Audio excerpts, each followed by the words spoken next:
Hello लोगोफोर नोंथांमोनखौ बयखौबो आं इउट्युब चेनेलाव आरोबाव गोदानै खुलुमनानै लाग्रोहरनाय थाबाय आरो बरायग्रोबाय आसा खालामो नोंथांमोनहा बयबो मोजाङैनो मोजां दङ आंहाबो मोजाङैनो मोजां दं लोगोफोर आं मानि ब्लगखौनो खालामनो समखौनो मोनथ'वाखैमोन आरो ओंखायनो सानब्रै सानबासो जाबाय आं ब्लग बानायो ओमफ्राय दिनै ब्लग स्टार्ट खालामलायबाय आरो मैयाबो सानसे आलासिना ओंखायनो सम मोनाखै आङो ब्लग खालामनो ओमफ्राय आलासिया दिनैबो दंबावो आरो दा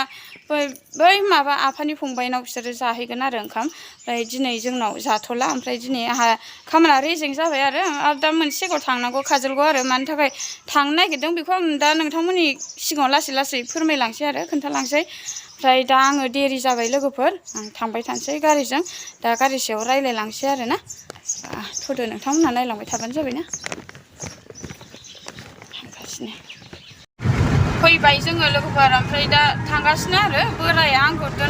दोनलांनो नागिरदों आरो नै गारि सालायगासिनो बिथाङा थांगासिनो मानि थाखाय थांनो नागिरदों होनबा आंना दिनै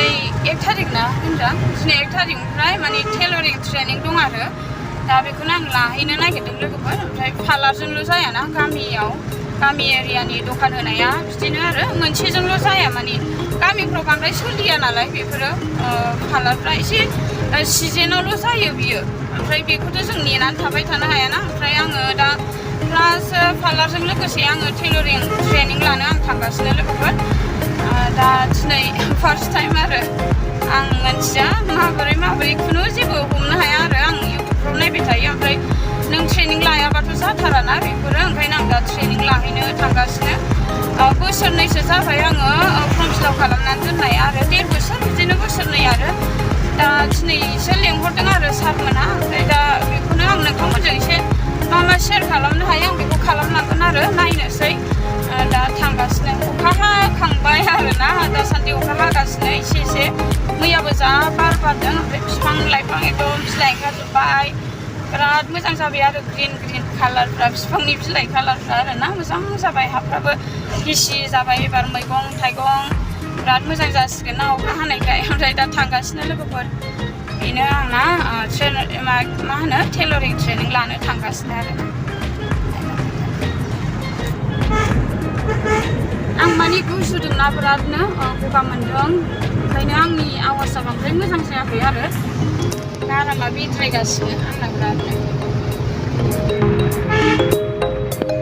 लामाया नै आराम जाथारदों अखा हानायखाय नङाबा बिराद माबायोना मा होनो हाद्रि मारैबा जायो फैबाय दे जोङो लोगोफोर ओमफ्राय ओंखारनोसै गारिनिफ्राय दा हाबफैनोसै आरो जोङो हाबबाय थानोसै केन्ट्रानाव फैसा बिदां 400ल' दहायनि एकस'लाय 500 जाबाय आरो ओंखारसै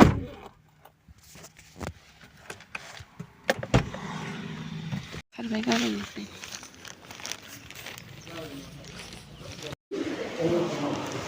बबेयाव नैबे आसान खेरा माला बेफोरखौ नुदोंना नोंथांमोनहा बेबो माने ट्रेनिंआव खालामनायमोन आरो माने गावनि रोंगौथिखौ खालामनानै देखायनाय आरो बियो नों मा रोंखो ओमफ्राय दा बिराद मोजां रोंदों आरो मानसिफ्रा नै दा आङो रुम सिङाव दङ ओमफ्राय माखासे लोगोफ्रा माने बहुद बुरजा दङ दे जोङो माने ब्रेकफास्ट जाहैदों आरो ब्रेकफास्ट मोनजायो नालाय दा बयबो जानानै लाग्रोजोब्बाय आंबो जाखांनानै फैबाय आरोना जिरायनानै दं आं लोगोफोर आंना लोगोफ्रा नै आंनि लोगोफ्रा मर बन्धु बिदिला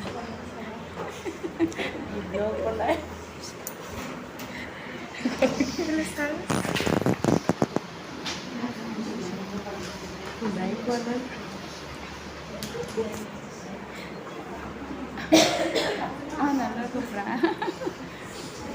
ऐसा भी दे दे सुबिता दैमारि ब्लग Grupo de video. ऐसा बिलां साबना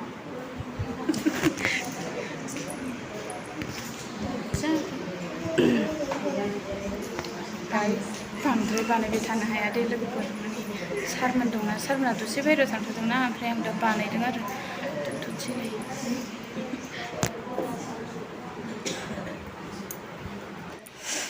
दा दहाय फुङाव ओरैनो साहा एरि लोंखांबाय आरो ओमफ्राय एसे ओरैनो माबाबाय आरो ट्रेनिं लाबाय दा ट्रेनिं लाखांनानै दसे टिफिन मोन्दों बेयाव जोङो दा ओंखाम जानायनि टिफिन मोन्दोंमोन आरो ओंखाम जाहैग्रोबाय ओंखाम जाखांनानै नै दा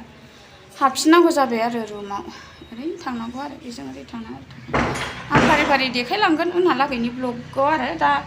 गोदान सोदान नालाय आंबो मारैबा मोनो लोगोफोर भिडिअ बानायनो ओंखायनो आङो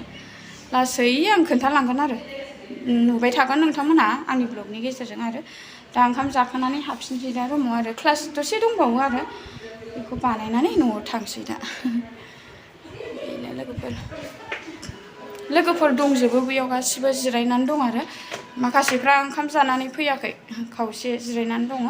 दा दसे नेथ'नानै क्लास जासिगोन आरो थांसै आंबो रुमाव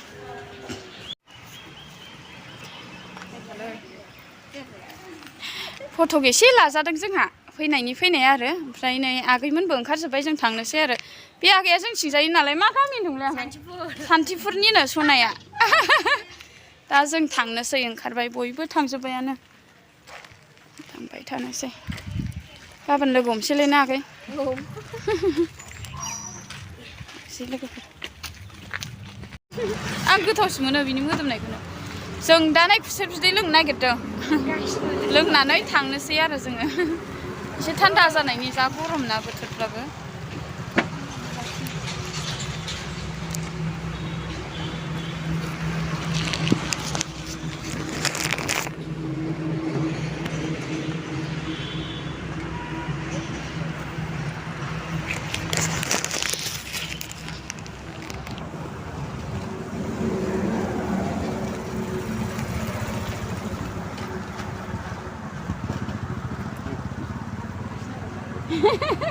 दा लोंनोसै नै गोथावनो जा गोथावखालै ना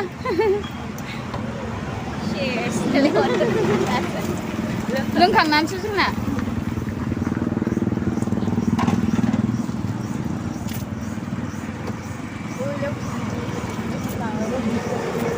दाना गारि नेनोसै जोङो गारिया हनै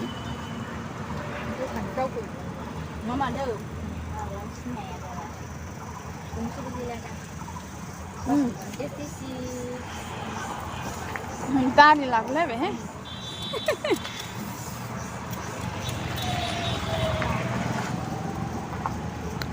जाबाय थांनोसै लोंखांबाय गारि नेहैसै दहायथ' बोरायसो दोनफैदोंमोन ओमफ्राय दा जोङो पाब्लिक गारिजों थांसै आरो बे आगैमोनजों ज' थांसै गारि बारस'दों आं बिराद दिगदार ना गारिया गुवाहाटि बायदि जाबाय ओरैनोबा गारिफ्रा जा मोजां जाबाय लामाफ्रा गोदान बानायजोबनाय ना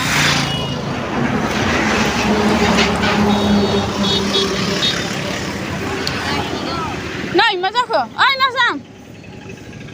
मोनथियाहाय मालायफ्रा मा होनो ब्लग बानायलाबायबाय जोंनाव थांबाय थानोसै बेयाव नेथ'नोसै जोङो गारि दे गाखो नै बास फैगौ बासजों थांसै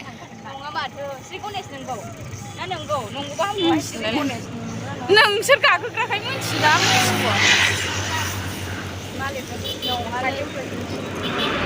नेथ'नि गारि दसे लोगोफोर जों थांगासिनो गारि गाखोबाय आरो ना थांबाय थानोसै माबा जायोना दिगदार जायो गारिफ्राव गाखोनायफ्राव ब्लग बानायनो थांबाय थानोसै दे भिडिअ खालामनो दिगदार जायो नालाय थांबाय थानोसै जोङो विंगारावसो गाखोबाय जोङो